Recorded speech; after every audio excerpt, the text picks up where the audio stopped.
30 years ago, the internet was marketed as a tool for absolute independence. You were supposed to own your hardware, host your own data, and navigate an open digital frontier.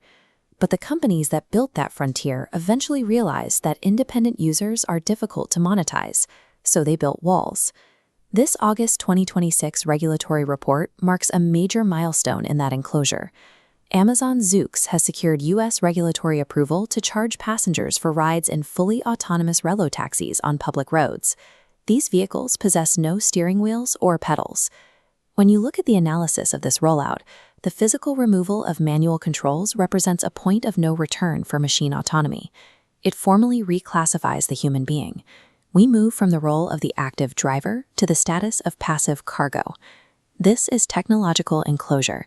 It is the process of removing physical control and local ownership from the user.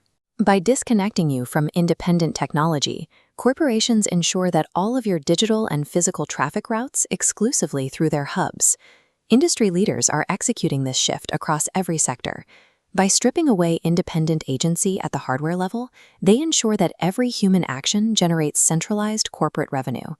The first pillar of this enclosure targets the physical hardware on your desk. A crisis known as Ramageddon is currently draining the consumer hardware market. Artificial intelligence data centers are hoarding the global supply of memory chips, leaving the consumer supply chain empty. This daily intelligence report shows the scale of the hoarding. Apple was forced to stockpile $11 billion in inventory just to secure enough memory chips to keep the MacBook Air in production. The downstream effect for the rest of the market is even more severe. Driven by that same shortage, Microsoft raised Xbox console prices across Europe by 49%. Microsoft and Apple are pricing out the idea of local hardware.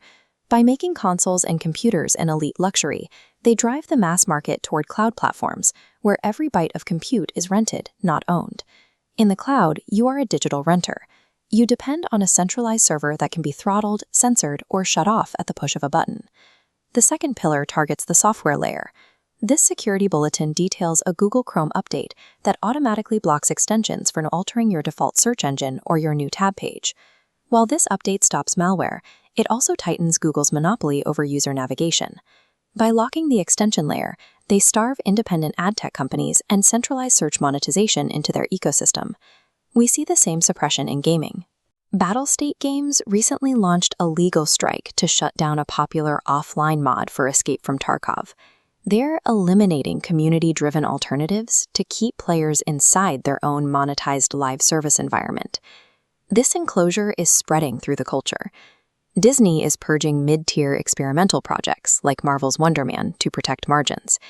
Even Dungeons & Dragons is replacing community creativity with corporate crossovers from Star Wars and Warcraft. From browser extensions to indie mods, companies are sealing the exits. They are funneling every creative and functional path back into monitored corporate platforms. The Web3 movement was supposed to be the escape hatch. It championed self-custody, a system where users hold their own cryptographic keys and reclaim true technological sovereignty. But physical nation-states are proving that sovereignty cannot be bypassed by code alone. Malaysia's shutdown of the network school experiment shows that decentralized communities still exist at the mercy of the borders they inhabit. The financial exits are also closing. The stablecoin market saw a $15 billion exodus after federal regulations banned yield payments on digital dollars, effectively paralyzing the liquidity of decentralized lending. Even the technology itself is fracturing. A software bug in cold card hardware wallets allowed automated sweeps to drain $89 million from 4,500 different addresses. Between software flaws and AI-powered phishing, the risks of self-governance are mounting. Now, thousands of users are migrating their assets back to the very centralized exchanges they were built to replace. When you combine chip shortages, the removal of physical controls, and the collapse of decentralized alternatives, the result is a corporate mall. Centralized networks now gatekeep every transaction and interaction.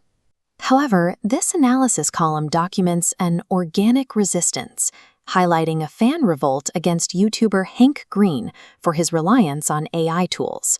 The report details Green's public apology, admitting the dopamine hit from language models was unhealthy.